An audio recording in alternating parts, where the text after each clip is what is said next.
You can only be successful in real estate if you get good at the execution. I don't care how good the deal underwrites, how good the deal is on paper, what's the return on investment.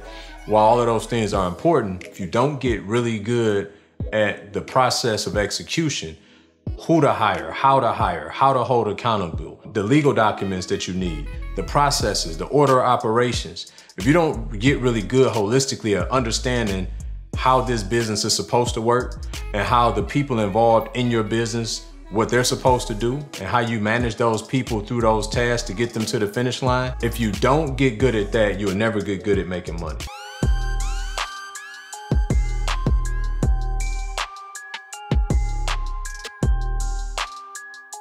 By and large, one of the biggest problems for people when they're getting started in real estate investing or they're looking to expand, they get fixated on the money instead of the next deal. I've been doing this for 16 years now. I own over 100 apartment units.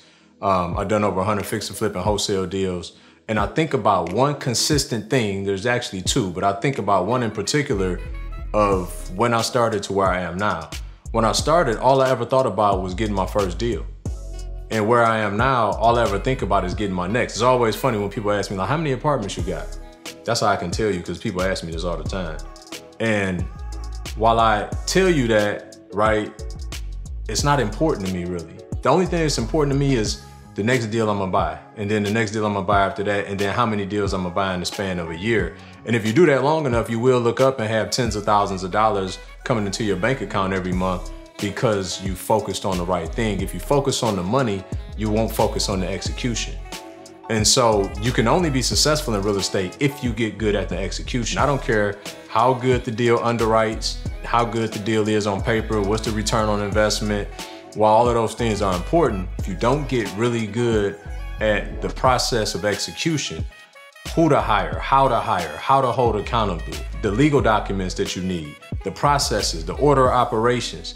If you don't get really good holistically at understanding how this business is supposed to work and how the people involved in your business, what they're supposed to do and how you manage those people through those tasks to get them to the finish line, if you don't get good at that, you'll never get good at making money, all right? Now, I've seen our students who come in and build 6- and 7-figure businesses in the span of 12 months.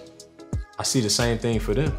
They're not focused on making 6 and 7 figures. They're focused on getting that first good deal and then getting that next good deal. And even for those that come in that have already done deals, they focus on getting better deals. They focus on how to leverage other people's money because many of them have been doing this probably like you with all of their money, right? And they've been going at a snail's pace because they're only as good as the amount of money that they have on hand, as opposed to being as good as the amount of money that you can raise for the deals that you have on hand. See, that's where people go wrong when they look at scaling. It's not a function of, you know, how I'm gonna get the money. The money will get you if you get the good deal. And so you have to get very proficient at learning, number one, how to find good deals. Number two, how to underwrite those deals. And if you can find and underwrite a lot of quality deals, believe it or not, there's far more money on the sidelines than there are good deals with competent operators. People are just waiting for you to show up and present them an opportunity of how you can make them money in the absence of them having to do the work because you're gonna do all the work. I know that's probably hard to fathom, but it's a reality. Myself, as well as my clients, right? 90+% of our deals that are done using other people's money. And so that reality could be true for you as well.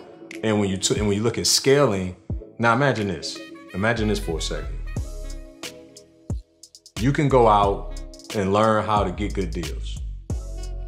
You can go out and raise all the money that you need for your deals, to do your deals 100% using other people's money. What limitations would you have on growing your business? Now, for many of you probably said none. That's not exactly correct.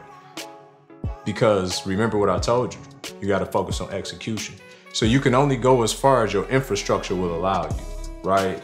Your contractors, your management skills, your teams, all of those things, right? So in Just, yes, you can, there's no cap on how much you can buy, right? There's no cap on that because if you know how to go raise private money, then money is not a limitation anymore, which is a great limitation not to have. But coupled with that, you still got to get proficient at the execution piece And if you do those two though, then you do have no more limitations. You can go out and buy and build as much and as big as you want to grow your business.